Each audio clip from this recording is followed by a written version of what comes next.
Do you know what kind of TV I could do if right before the show, they would get everybody in the building out there and say, "Give it to Contessa Brewer," and then the crowd would go wild and I would just go nail it every time.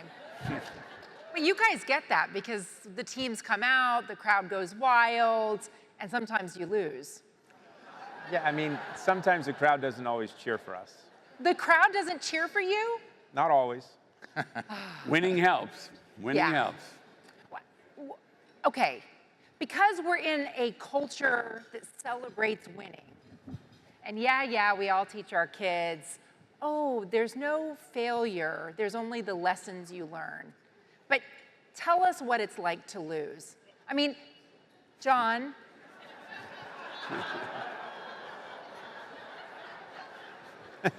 Oh, that's hard. What it's like to lose? It's no fun. Losing's no fun. How do you cope with it when it happens? Well, it's going to happen, right? Especially in baseball. I mean, baseball's an interesting sport. We play 162 games, and the very best teams lose 60 games, and the worst teams win 60 games. So, on those, if you're one of the best teams, on those 60 days you lose, you better find a way to smile. The other thing about baseball, it's interesting, which I like about it. You play every day, so if you lose, you get to redeem yourself the next day, and if you win, you can't wait to get back and do it again. What's it like for you to go in? I mean, you have a team that goes to the Super Bowl. The expectations are high. You have fans all over. I went to a Jets game a few weeks ago against the Giants. I swear the whole stadium were Giants fans. They won, so it was a good day for you. It was sad for us. What's it like when the expectations from your fan base are so high? I mean, I love the expectations, and I mean, our standard is to compete for and win Super Bowls every year. Like that's what we're here for. And when you lose, it just sucks. And I don't know how else to say. Like 162 games just sounds brutal to me. 17 is a lot, and when you lose, right? For us, losing one game is a 10-game losing streak to you. Right? It's a very, very big deal to win or lose a game, and I think that's what makes the NFL so special is every game matters so much, but you have to be able to, by the next day, you have to be able to get it out of your system. Whether you are super ecstatic because you won or you're devastated because you lost, you have to find a way to get yourself back on Monday morning and get ready to go again. Tony, are there lessons about losing that you also apply in your day job? Well, it's, I think as everyone's trying to describe, you just got to roll with the punches of it. In the last two nights, we won a double overtime game against the Philadelphia 76ers. Thank you. And then unfortunately last night we lost by one in a back-to-back against the Detroit Pistons. So it's hard winning and losing. But I will say, kind of like Wall Street in a lot of ways, what I love about the sports business is that you can't hide underperformance. Winning is what defines you. And either you win more games than you lose in whatever sport, and you build a brand and you have loyal fans and you build and build and build and win and win and win, or you don't. And the fan base knows the effort most teams are trying to put in. But winning is hard, but you have to prepare for the alternative. And that's true in every business. I agree with Tony there. The accountability in sports is incredible. You got to show up every day. You're playing the best teams in the world at what they do. And if you don't bring it, and that's different from business. Business, it can be sometimes nuanced. You bet. Right? The results are clear in sports, which is something I really like about it. No question. But if Aries has the second best returns in alternative assets, you're probably pretty happy for the season. No doubt. Like second place in sports isn't awesome, right? It's a very, very different thing because there's only one person that's happy at the end of the day, and that's whoever wins the championship. And that does what makes, I don't know if this is too loud maybe. You're just like me. You know how to project into your microphone. I better whisper. But unlike Wall Street, in the NBA or the NFL or the MLB, there's one winner at the end of every year. And if you're performing, no matter how big a business you might be, you're trying to make 10% or 12% returns for your investors. It's not about being the one person at the end of the season that wins or loses a championship. So it is a different mindset. But I will say the one thing that has changed in the sports world, really for all the MLB teams and certainly for all the NFL teams and for NBA teams, is as values have grown in this asset class, people expect more. People expect higher quality businesses to be run. So they expect you to invest in the team in many, many different ways that you haven't beforehand. Okay, so that's interesting because when you say invest in the teams, you also mean invest in the communities in which the teams play. Were any of you surprised when you took this leadership role in your team at the responsibilities and the expectations for civic and community commitment? You know, I wasn't surprised. I wasn't surprised by the community commitment. You know, I've been in Kansas City a long time. Our founder was Ewing Kauffman, and that was kind of the standard, right? You give back to the community. As it relates to how I mean, at the end of the day, what we just talked about, our core business is to win baseball games, but it's important to use these brands and these platforms to do good and important work in the community. And we do a lot in Kansas City. We're revitalizing neighborhoods. We have a literacy program right now, and maybe this is more than you want to know, but the literacy rates in third grade in the Kansas City public schools are 23%. That's kind of a crisis, right? It's such an important juncture. And we're inspiring kids and teachers and families to read. We're sending our very best players into the classroom.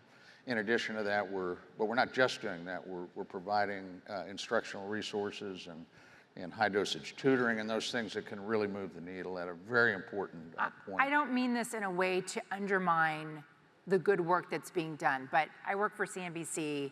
We always want to highlight the return on the investment. Right. So how do you get a return on investment if you're improving literacy rates in third grade? Well, I think that's a very strategic objective. But I think it's good business. You know, I think that our fans, our community, we're also public partners. We do things. We do public-private partnerships, and we have investors, municipalities. When we're investing back, you know, we become better partners with those people over time. But also, I think our fans.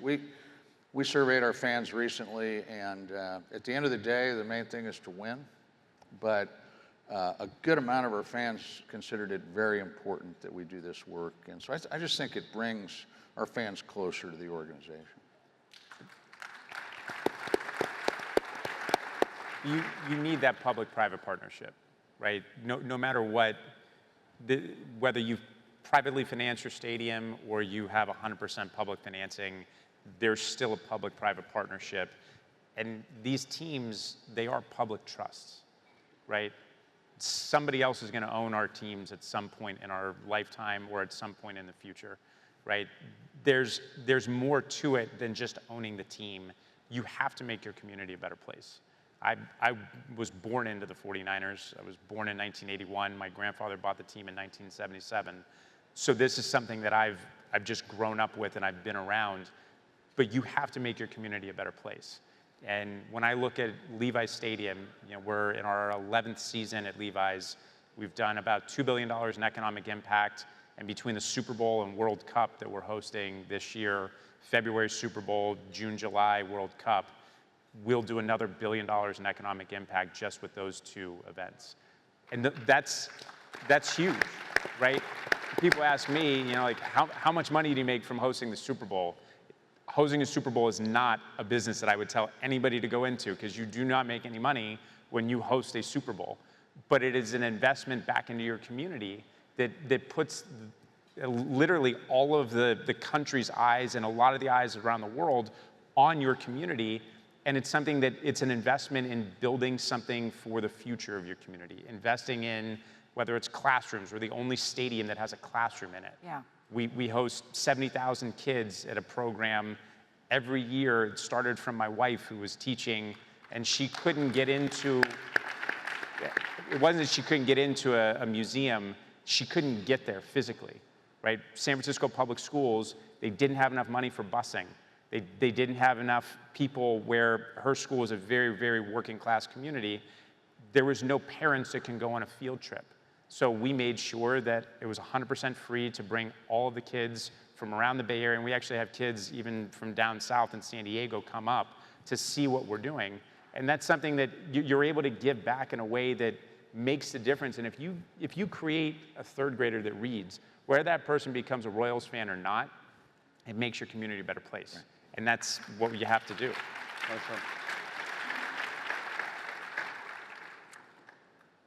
You mentioned that your grandpa bought the team in 1977. I think he bought it for $13 million.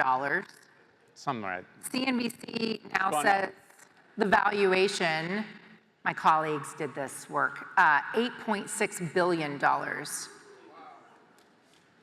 That's quite a lot of growth. I mean, we had the conversation backstage and looking at this as an asset class. I don't look at sports as an asset class. I look at it as my business and something that matters very personally to me.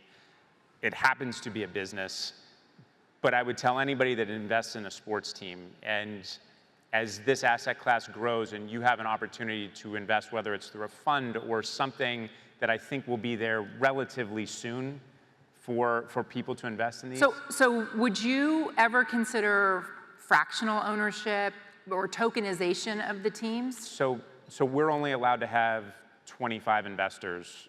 So until those rules change, and I'm not a lawyer, so I can't tell you, I just know that that's the number that the NFL sets. I think that will change over time. Private equity is now allowed to invest, and to the extent that you can invest in things, what I've told people when they're looking at these, it makes no sense the day you write the check. Yeah. But in 10, 15, 20 years, it's amazing what happens to these assets, and it's something that is really a lifestyle that people love. And I mean, I don't know that you aspired to own the Kansas City Royals, but when you do, there's nothing like owning a team. I aspire to be a player. Exactly. We all aspire to be players. Once that became evident, the next best thing is to own the team. But I will say, just as a contrast to Jed, a remarkable asset that Jed and his family run, of course, but I very much look at sports as an asset class, and I think it's an asset class that literally no one is quite sure, because if you include ancillary businesses, if you include the real estate development around stadiums and arenas, this asset class globally, we're talking what could be a $2 or $3 trillion asset class that has enormous opportunities both for employment and for investment. And I would argue, literally, when you invest, and in my day job at Ares Management, a business I am the chairman of, we have probably $20 billion invested in various sports activities and businesses around the world. So to give you a sense, some of those businesses, like NFL franchises, for example, are remarkably safe and very, very expensive, both to get in, to own, to grow. The new rugby league or a new bull riding league or a new women's volleyball league are almost venture capital-like in their approach. There's slap fighting and car jujitsu and mini golf leagues. There are. But all that tells you is that in this world of sports, which I do believe is a massive asset class and an investable asset class and a workable asset class, there are really dangerous, scary, venture-like investments and remarkably safe, attractive, long-term. I love PE guys that are like so scared of venture capital. I think it's just hysterical. Well, okay, so on that point, because private equity is now taking bigger and bigger stakes in sports, in the corporate world, a lot of times what happens is private equity will get in and they will pressure management to find places to cut, look for efficiencies. They want to see a greater return on that investment. Private equity would never do that. Never, never. And by the way, in the great conflict or potential conflict of private equity investors, if you think about it, they invest in a franchise, and using the Atlanta Hawks, we turned the State Farm Arena into the largest voting location in the 2020 election in this country. That was, again, but we're also participating in a $5 billion development across the street to help downtown Atlanta, which we think is going to transform the city. But there are many things that, my point being, that may not specifically increase the value of the Atlanta Hawks, but will help this community. And the question is, does private equity investors have that foresight, that understanding, that increasing your role in the community is actually good business? And that's what hopefully your private equity partners are able to do. And I think, to me, the 49ers are a great asset, and there's so many things that you can do. Whether you're a great business person or not, when you own a sports team, you get invited to anything that you can want to be a part of. And to me, I look at our partners with the 49ers and say, look, this is what the 49ers are about, but if we can take this brand and we can do other things in and around the brand that help you enhance your return, I think that's where you see the asset class building and growing. But do you think we're in a bubble? I mean, when you're looking at these media right deals for, you've got this MLB short-term deal that's due to expire. NBA made a deal for $76 billion. NFL, $110 billion. And then the valuations going up. Gambling, which I want to get to, is fueling some of this. Are we in a bubble? Well, I mean, we just had preliminary numbers from the Thursday Thanksgiving games. Lions-Packers did like 45 million viewers, which is NFC Championship game type numbers. Cowboys-Chiefs did close to 60 million viewers. Like, people are watching sports more and more. People are watching baseball, people are watching basketball. And I think as you see, whether it's AI or just technology in general, making your life, certainly your work-life balance, better and easier, people are looking for more sustainable entertainment options, and sports is the mainstay there. Morgan Stanley says that sports has been very slow in technological adoption and innovation compared to other industries, and suggests that if sports were to close that lag, that there could be a 25% jump in growth in sales globally because of technology. I'm just curious, how are you viewing, you can't do a panel these days and not bring up AI. Sorry, you have to. Okay, so when we're talking about AI, how are you currently using it, and in what ways do you think it could transform the game? I mean, we use it for ticketing, right? I mean, we have the highest ticket revenue in the National Football League. It's not if you use it, it's how you use it. Data analytics, you have to use it for data analytics. Now, there's a lot of things that leagues, and I don't know the specific rules in their leagues, but you can't use, for the NFL specifically, we can't use a calculator in the coach's booth during a game. All right, so like I'm not sure that an AI technology tool is going to be permitted in the near future during an NFL game, and I don't know how that works for baseball and basketball, but we need to figure out how to use these things more to make our games more efficient, certainly with injury and making sure that we can take our players' health and safety and make it the best that it can possibly be. You also have to be super careful about technology affecting the game. The MLB lovers, baseball lovers, football lovers, basketball lovers, people love the tradition and they want an improved product, but they don't want a dramatic change in what they love. So you have to be careful how you actually introduce technology to your business and to your team. Could it transform scouting for new talent? You know, I think we use, I guess you would call it AI for predictive models when we evaluate players, and we're going to do more of that will make us more efficient. Because all the data is there on the skills of a player. Everything's measured biometrically but at the end of the day, you still need scouts, because we can understand, can they run, can they hit, all those metrics, but the scout's the person that's you need a scout to find out about the heart of the player, the character of the player, right? Because it's not all just science. These are athletes, and making plays and how they conduct themselves under pressure is a big part of. So we're using AI quite a bit. I would call it we have a proprietary system in our analytics and R&D that uses it's a predictive model, but it's not a standalone. think. And what about coaching? Can you see a day where the AI is a better coach than your guy on the field? I mean, I think Kyle's the best coach in the National Football League, and I personally... Who is? Kyle Shanahan. I don't think people want to see AI trying to be as perfect as it can possibly be. Part of what makes sports great is that you see somebody rise to the occasion, you see failure. That's what makes it so fantastic.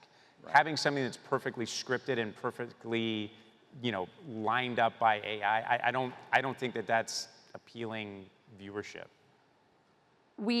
Speaking of imperfect, we've seen some high-profile pitchers throw a ball and then come out and federal prosecutors say, yeah, that was intentional, and they were making money on that, and they were rigging baseball pitches. So we've seen it with the NBA and some high-profile arrests. Gambling has introduced new level of scandals, new level of scrutiny, and then on top of that, you have the sudden and dramatic rise of prediction markets, which are not going through the process of getting gambling licenses state by state. They're just open for business. How is gambling and prediction markets changing the game? Where do you foresee that going? So I'm sure all of us have an awkwardness in how we speak about it. On the one hand, let's not be confused. Sports betting and young people increase viewership of virtually all sporting events. So sports betting enhances the experience from most fans' perspective. Now, I would argue, like social media, like AI, sports betting needs to be regulated more effectively than it has been. And we have to figure out, every league, certainly the NBA, has to figure out how to both have sports betting, but actually focus on the areas that are most susceptible to abuse. Prop bets, for example, if a kid could determine whether they play 20 minutes or less, and that type of prop bet is available, again, that just might be too exposed. So leagues have to adjust and have to figure out how to reduce the risk of young players taking advantage and not even fully appreciating that they're breaking the law. And this is something that, again, it's so new. Not that sports betting is new, no, that's but been around for a long legalized sports betting with the prop bets that are available.